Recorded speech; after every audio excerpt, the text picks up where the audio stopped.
Kita dididik Allah, jasmani kita lewat hukum syariah yang dibawa oleh Kanjeng Nabi Muhammad Sallallahu Alaihi Wasallam.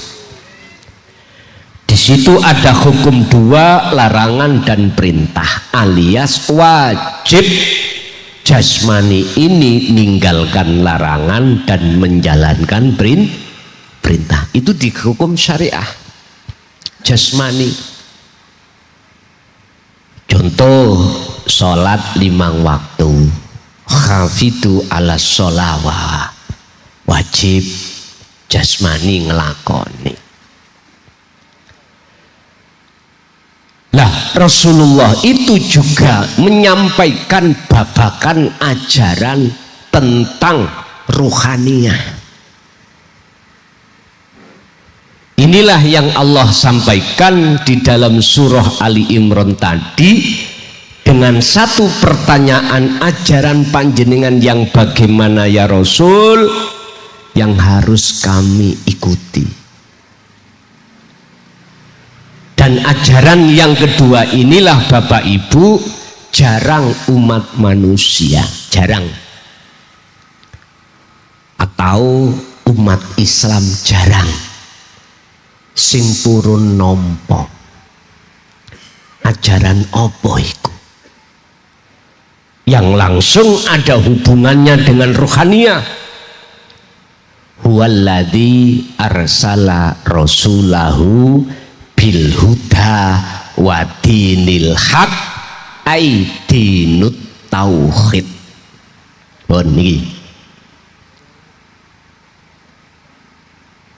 Itulah ajaran hakikat untuk bisa mencapai makrifat datang Allah.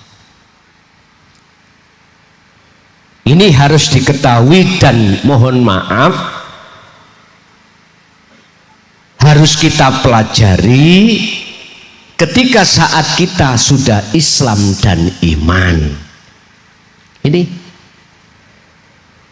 biar tidak hanya jasmaniah kita menjaga sholat 5 waktu, wassolatil wustoh, dan sholat secara torikoh hakikat itu biar berjalan seiring dengan berjalannya jasmaniah kita melakukan sholat 5 waktu. Sebab di belakang ayat itu Allah katakan waqumu lillahi qanitin ay khashi'in. Wajib ruhaniyahmu iku waktu sholat khusyuk terhadap Allah alias bertemu Allah. Wajib miturut ayat ini. Jarang toh Pak ya, hal yang mengenai ruhaniyah menjalankan sholat menghadap nyembah pada Allah itu jarang disampaikan di tengah masyarakat umum. Jarang. Sebab saya mencoba dulu tahun 2000 sampai 2005 mengajarkan tentang ini bil kinayah ay bil isyarah, itu banyak yang tidak paham. Tapi ketika masuk 2007 saya gelar secara terang-terangan, jujur mawon kula meh diusir kali tiang kampung, meh diusir kali tokoh-tokoh, ditengarai apa yang kusampaikan walaupun berdasarkan Al-Quran itu ajaran yang kurang benar. Shallu ala Nabi Muhammad. Tapi itu tidak menjadikan keputusasaan kami Pak. Penuh perjalanan lika-liku sampak tahun 2010, 11, 12 saya di penjara 3 tahun Pak. Dan itu tidak menjadikan saya berputus asa untuk menyampaikan dinut tauhid. Tetap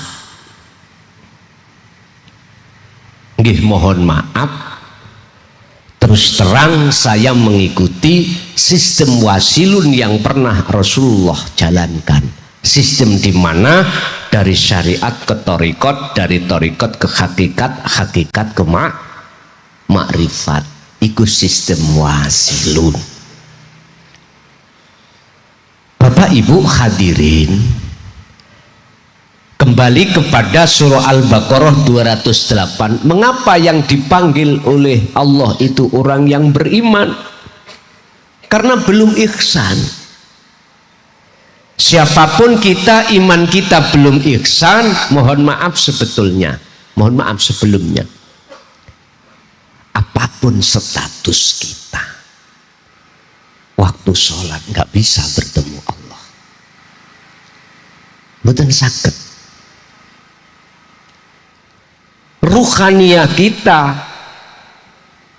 hati kita justru malah ketemu selain Allah, masya Allah. Dengan bukti hati kita ingat hal-hal yang berkenaan dengan urusan dunia. Itu Pak, pertanyaan saya, sampai kapan kita menyembah Allah? Satu sisi kita mengatakan anikbudullaha wastanibut tauhid,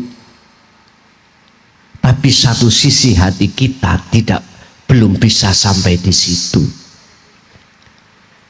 Sedangkan kita sisa umur kita tinggal berapa kita juga tidak tahu. Makanya mengapa para mursyid thariqah itu bimbing sampean tauhid la ilaha illallah yang memunculkan dzikir sirri untuk melatih kita hati birriyadhah wal azkar kepada Allah. Sebab makrifat kepada Allah itu bermacam-macam, bertahap-tahap. Wong Islam sampean kali kula sik enek syariat iku tauhid la ilaha illallah, dzikir jahri,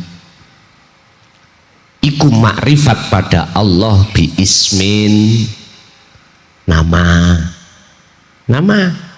kita makrifat kepada Allah yang sesungguhnya pertama tahapan nama harus kita tingkatkan. Makrifat pada Allah sifat. Makanya mengapa di dalam thariqah ada istilah dzikir nafi isbat, itu di situ. Inilah makom-makom umat Islam yang harus mestinya min qabli ayyatiyakumul adzab, sebelum datangnya satu kematian kita sudah raih makom makrifat dateng Gusti. Gak angel lah Gus, boten angel kok. Bagi sinten sing boten angel? Bagi panjenengan yang estu ada kemauan untuk mencapai derajat inna akramakum indallahi atqakum. Boten gampang sebetulnya itu. Makanya makrifat pada Allah itu ada makomnya masing-masing. Makom tingkatan kita di syariat dzikir jahri, di thariqat dzikir sirri, di hakikat dzikir sirrul asrar, munculnya dari tauhid la ilaha illa anta subhanaka inni kuntu minal zalimin. Anta bahasanya anta, bahasa Allah sudah, bahasa huwa sudah, bahasa anta. Anta berarti dekat. Tidak ada Tuhan yang kusembah kecuali engkau, berarti di depan kita. Anta.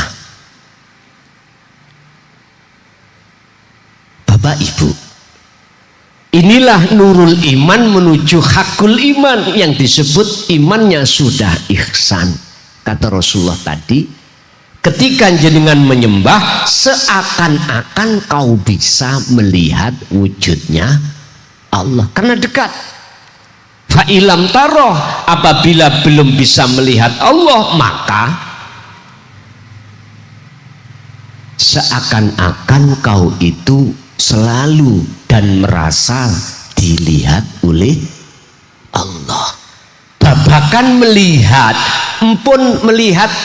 empun dimaksud ainul basyariyah, mata dohir ini bukan, Pak. Shallu ala Nabi Muhammad.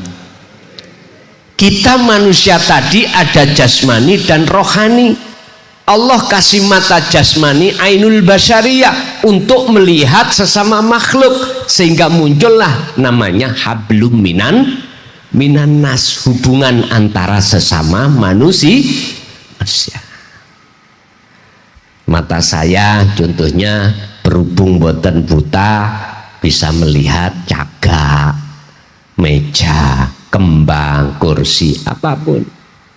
Berjalan ya jelas cetok, bisa membedakan mana jalan mana got, karena mata saya tidak buta.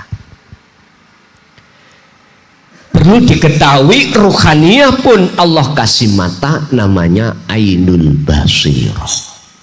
Nih, khusus ini untuk bersaksi illallah, hanya pada Allah. Makanya tinggal makom kita di mana? Makom di syariat mesti nama. Makom thariqah kita di sifat. Hakikat kita di zat, makrifat ana. Udah. Di dalam surah Al-Anbiya ayat 87 Allah katakan sejarah kisah Nabi Yunus, la ilaha illa anta subhanaka inni kuntu minal.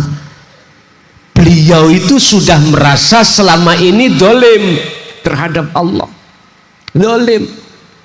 Bentuknya makna. Ketika saat beliau menyampaikan ajaran Allah pada kaumnya, terus kaum ini kumboten purun rimo, tidak mau menerima, alias bantah oleh ajaran Nabi Yunus. Akhirnya Nabi Yunus mangkel ning ati sambil ndonga nang Allah, ya Allah hancurkan kaumku yang tidak mau menerima ini. Jadi sambil keluar dari kaum itu, beliau di dalam hatinya itu mendongkol. Akhirnya apa yang terjadi? Nabi Yunus disuruh untuk kholwat melih di dalam perutnya ikan nun. Kholwat niku ngakoni nek beliaunya itu zalim, telah menduakan Allah dengan yang lain. Dengan bentuk apa? Ada satu keimanan yang berupa si Yunus itu merasa bisa menyampaikan, kemudian ditolak. Dia tidak bisa ainul basirohnya pada saat itu melihat Allahnya. Sebab jenengan kali kula bisane obah iku sebab wonten sing ngobahke. Jenengan tumindak dari dalam mriki lho. Nek ra ono sing numindakaken jenengan, kita nggak bisa tumindak sendiri. Dalilin di la haula wala quwata illa billah. Jelas.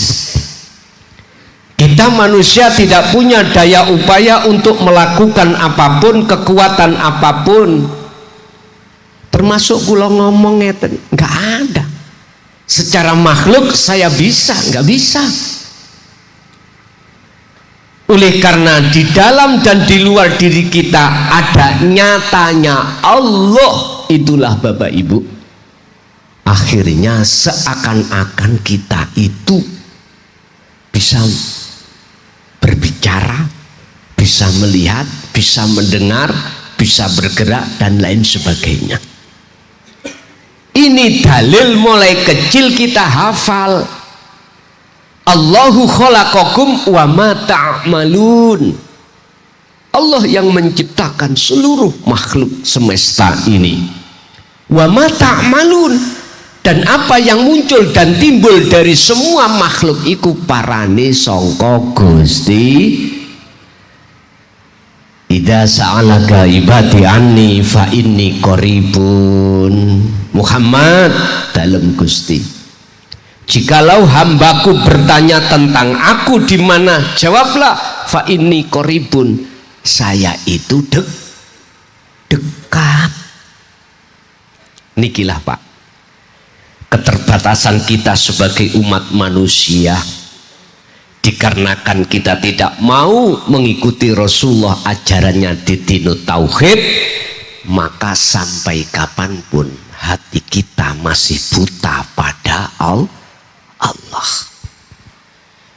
Oleh sebab itu saya tidak mengajak, boten, cuman menyampaikan aja. Urusan jenengan kali kula purun atau tidak itu urusan masing-masing. Bahasa kula ngeten, hei wong syariat, lekaslah kau ning thariqah, pahamono ben kuwi ngerti kaya apa carane dzikir di dalam hatimu sir itu. Hei dulur kula sing ana thariqah, lekaslah kau memahami dzikir sirul asrar yang muncul dari la ilaha illa anta. Hei dulur kula sing sampun ngagem sirul asrar, tolong terusno dzikirmu itu supaya bisa kefana'u dzikri yang muncul dari la ilaha illa ana. Itu Allah sampaikan lewat baginda Nabi di dalam surat Al-Anbiya ayat 25. Wa ma arsalna min qablika mir rasulin illa nuhi ilaihi annahu la ilaha illa ana fa'budun. Biar umatmu Muhammad bisa menyembah aku dengan benar, fa'budun. Nyembah sing benar iku piye to, Pak? Sing nyembah iku harus ketemu nyawang weruh bersaksi ambek sing disembah. Niki lho Pak, sing nyembah harus makrifat kepada sing disembah. Siapa yang menyembah?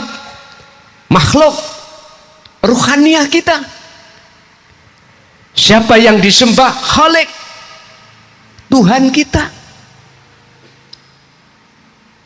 Nah, ketika jenengan sudah memahami dzikir sirul asrar yang muncul dari tauhid la ilaha illa anta, aku yakin jenengan itu nanti saya suwe manakala terus dzikir iki dijaga,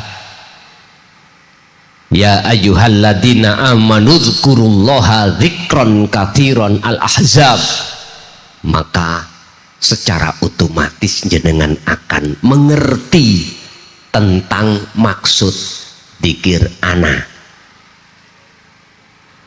Itu pasti Pak. Sebab mohon maaf, di dalam la ilaha illa anta itu ada 3 tahap.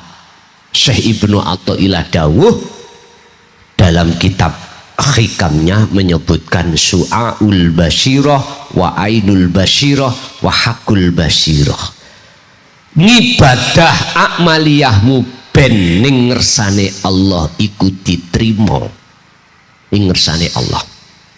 Husnul a'mali utawi bagus-baguse piro-piro amal ibadah di mata Allah iku nata ijo husnil ahwal, tergantung keadaan ruhaniah sampai iki datang Allah bagaimana. Kalau bagus, iku sumbernya keadaan hati mingkol bin zahidin, hati yang condong makrifat kepada Allah. Iki yo gampang yo angel. Gampang kanggo sapa, angel kanggo sapa. Sebelum gampang mesti kita ngalami angel. Angel dulu Pak. mohon maaf, gampang kanggo jenengan sing ainul basirohnya ini hijab tutupe ati iki yaiku nafsu, iku nek wis jinak wis disumelehke Gusti Allah. Al-aghyar tutupe mripating ati sampean kali kula yang menjadikan butanya hati iku nek wis disikap dening Allah, dibujal, dihilangkan oleh Allah, akhirnya tentang makrifat bersaksi terhadap Allah itu gampang kanggo jenengan. Tapi niki kanggo kita angel manakala meripat ati sampean kali kula yang disebut ainul basiroh, hijab tutupnya ati meripat iki isih wonten. Napa sih tutupe mripate ati? Bahasa Kanjeng Nabi Adam mbah buyut kita disebut sebagai buah huldi. Wa zuyyina linnasi hubbus syahawah. Niki Pak, kesenangan-kesenangan yang ada kaitannya dengan selain Allah. Nah ini persoalannya. Dan di dalam itu ada garwa, ada anak, ada dunya brono. Pun niki sing nutupi ati sampean kali kula, sehingga hijabnya hakikat buka nang Allah boten saged. Ingat Syekh Ibnu Athaillah dawuh ada beberapa hal, 3 hal kalau nggak salah yang menjadi tutupnya hati kita. Yahjubuhum bi ilmihim wa amwalihim wa ibadatihim. Gusti Allah bisa menutupi hati kita lewat amwal, dunya brono. Kalau secara jasmaniah monggo nggak apa-apa, tetapi jatuhnya cintai ruhaniah jenengan tidak boleh terhadap selain Allah. Lah kesenangan dunia amwal ini sing nguasai ya Gusti Allah. Nah ini loh Pak, biar kita tahu pilah-pilahnya masing-masingnya, biar nggak salah atau biar kita itu tidak dikatakan melampaui batas. Bapak Ibu hadirin jamaah rahimakumullah, Gusti Allah nutupi hati kita, ruhaniah kita pada Allah, sehingga kita menganggap Allah itu gaib. Padahal tadi disebutkan la ilaha illallah al-malikul hakul mubin, nyata sak nyatane Allah itu. Tapi buat kita yang masih buta hati belum nyata Pak. Yang nyata kertas, meja, taplak, pokoknya perkara-perkara selain Allah itu nyata bagi kita, sehingga waktu kita sholat ngadepi ketok tembok. Kadang-kadang kita nek sop kedua, terus sop pertama ada saudara kita sholat kaosan ono tulisannya miwon, mesti kita woco miwon lah, ngoten nggih. Yes, memang seperti itu Pak makom kita. Wa anibu ila rabbikum, lekaslah kau kembali kepada Allahnya sebelum datangnya satu kemati. Supaya apa?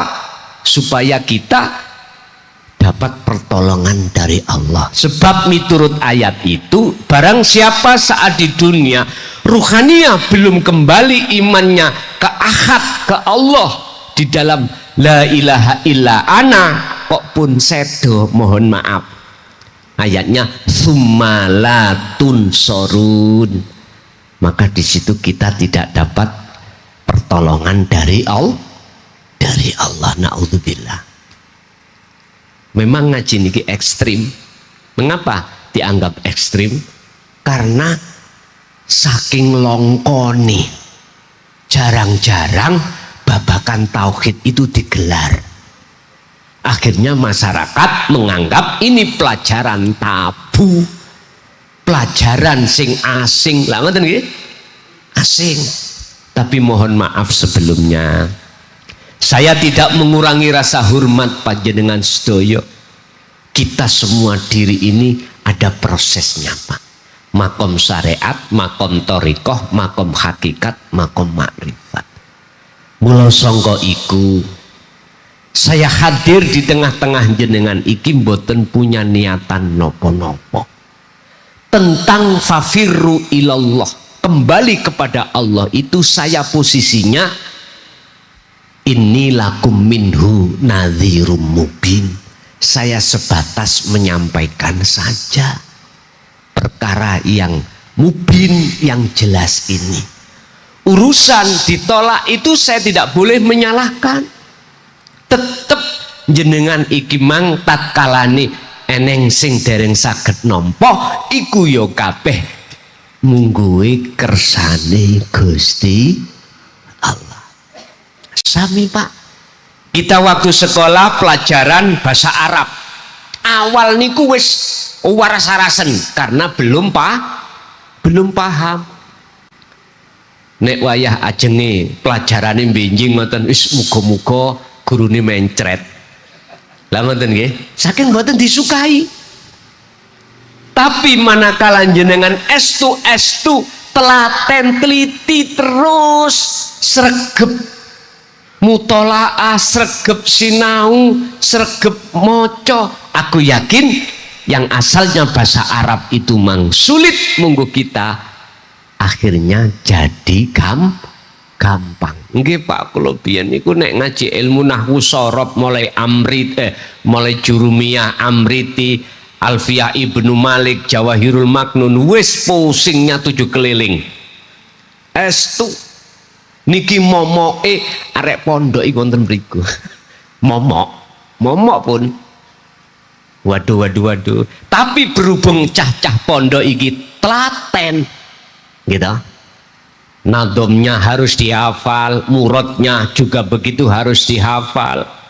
Akhirnya sedikit demi sedikit Allah iku buka kefahaman, akhirnya gampang kanggo jenengan. Tapi ingat, semua persoalan apapun termasuk kita dari syariat ke thariqat, thariqat ke hakikat, hakikat ke makrifat iku saya ja'alullahu ba'da usri yusra.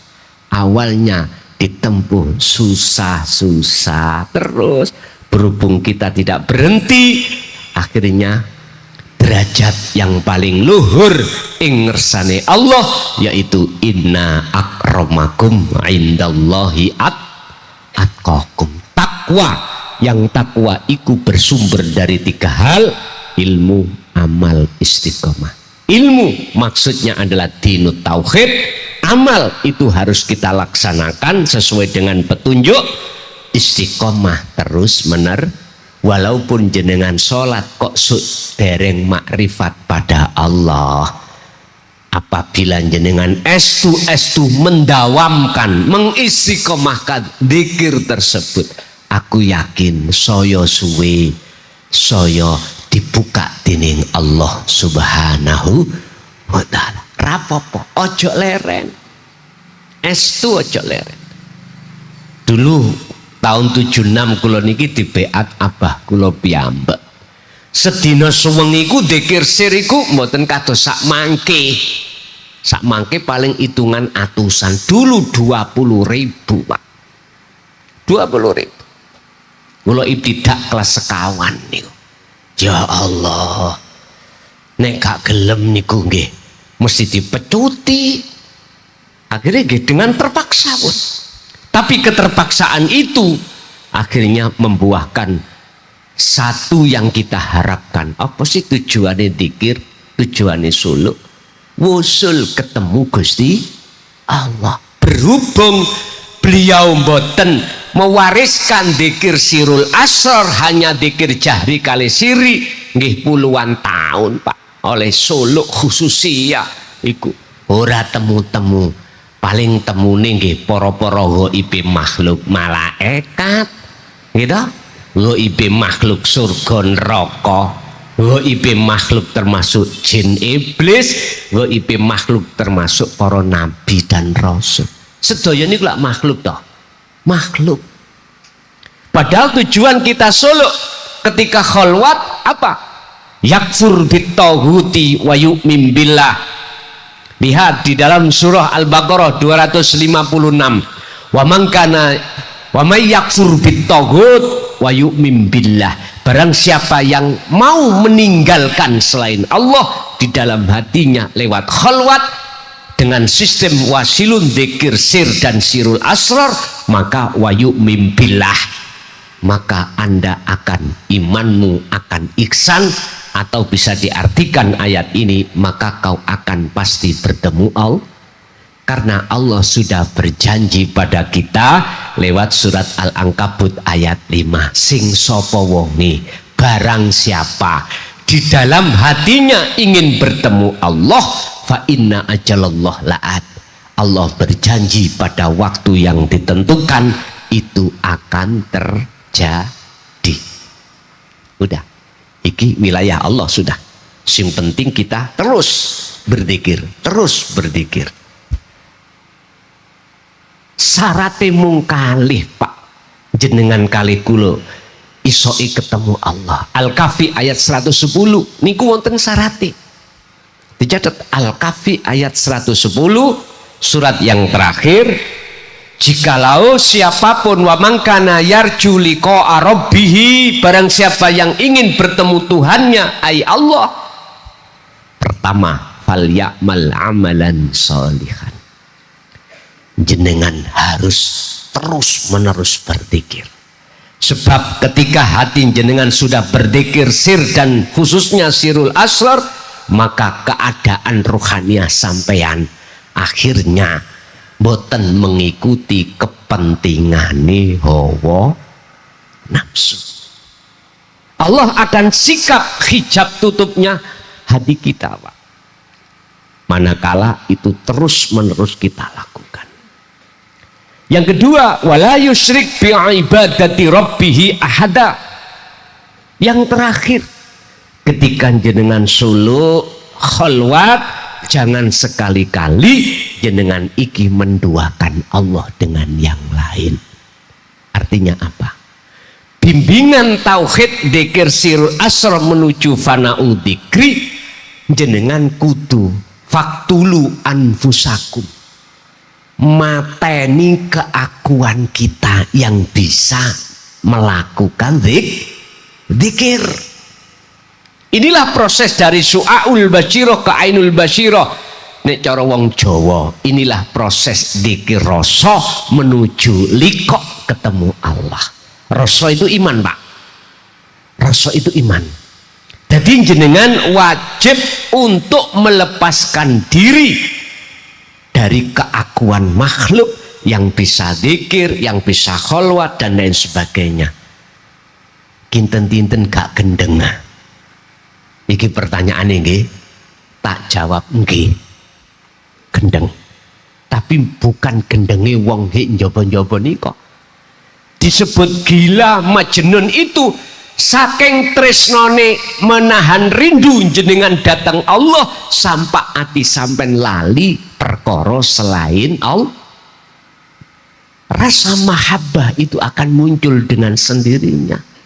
Seiring berjalannya jenengan merasa bahwasanya Allah dekat, kemana-mana selalu dilihat Allah, hati sampean ikut memang disitu diproses oleh Allah untuk meninggalkan semua kepentingan hawa. Nggih ngapunten ingkang kathah. Para masayih ketika sholat kadang-kadang saking gedene kemakrifatane sampak lali hitungane rokaat. Sampak lali. Dilalekne Allah memangnya. Ya sudah.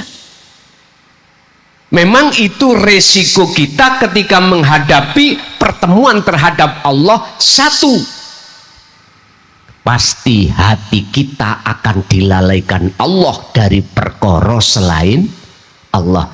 Barang siapa yang berjalan ke arah timur, maka semakin lama arah barat kita tinggalkan. Barang siapa hatinya selalu condong kepada Allah, maka secara otomatis hati kita akan meninggalkan yang tadinya condong kepada selain Allah. Itu sudah rumus, Pak. Makanya mengapa Allah itu negur terhadap Kanjeng Nabi Muhammad Sallallahu Alaihi Wasallam di dalam surah Al-Insan 2526 tentang masalah zikir. Wadhkur isma rabbika bukratan wa asila.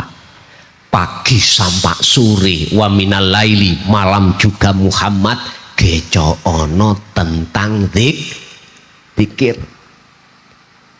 Zikir ini disampaikan di dalam golongan thariqah. Para mursyid kita menekan kita supaya terus berzikir. Apa sih zikir? Zikir bahasa Quran, basa Jawa nih eling, ingat.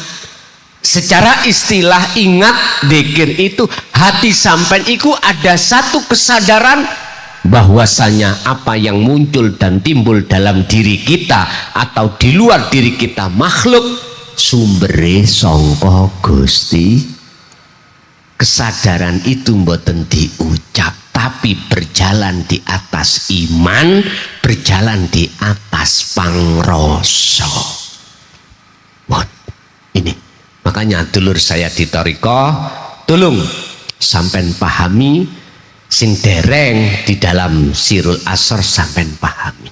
Aku yakin sebab ini sebagai kunci untuk kewusulan jenengan datang Allah Subhanahu wa ta'ala.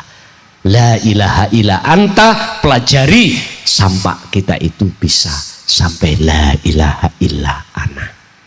Bapak Ibu hadirin jamaah rahimakumullah, ringkesi mungeten mumpung kita belum sedo, ayo rohaniah itu meraih derajat yang paling tinggi ingersane Allah, yaitu takwa, yaitu ihsan. Sebab jikalau tidak, maka Allah berkata dalam salah satu ayat, qad khasyiral ladzina kadzdzabu biliqa'illah, sungguh sengsara bagi orang-orang yang saat ketika di dunia itu mendustai alias tidak mau ruhaniah bertemu Allah. Sukanya kita bertemu selain Allah. Monggo sak kersa. Satu sisi ayat juga memberikan keterangan qad aflahal mu'minuna alladzina hum fi sholatihim khashi'un. Sungguh beruntung bagi orang-orang yang beriman ketika sholat dia bisa bertemu Allah alias dalam keadaan khusyuk. Berarti ajaran Rasulullah yang kedua adalah dinu tauhid, untuk membenahi sholat kita ketika sholat ruhaniah kita belum bertemu Allah supaya bisa bertemu Allah. Jikalau begitu maka yuhibbukumullah. Nah niki jawabani ayat Ali Imran 31, jikalau kau betul-betul mengikuti ajaran baginda Rasulullah yuhibbukumullah, maka Allah menerima cintamu dan kau dijadikan sebagai kekasih. Sebab apa? Sebab kita telah melepaskan cinta kita pada selain Allah. Pun wonten mriku. Bapak Ibu hadirin, mungkin itu apa yang bisa kami sampaikan. Ingat, ketika sudah mengkaji babakan hati, babakan tauhid, babakan hakikat makrifat, memang Pak ora ono guyon. Nggih ngapunten Kang, kata mboten enten guyon. Biasane nek padha senenge, padha nyantoli sampai subuh iku gak krasa. Tapi saya sendiri harus melihat kondisi, jenengan benjing ya wonten gawe lan sak pitruti. Mula kula mboten asal kata-kata, muga-muga ilmu sekedhik estu ndadosake jenengan kalih kula ilmu ingkang manfaat dan ndadekake ilmu ingkang barokah, sehingga kita bisa menaikkan satu tingkat, akhirnya kita kembali kepada Allah dalam keadaan husnul khatimah. Lahumul Fatihah.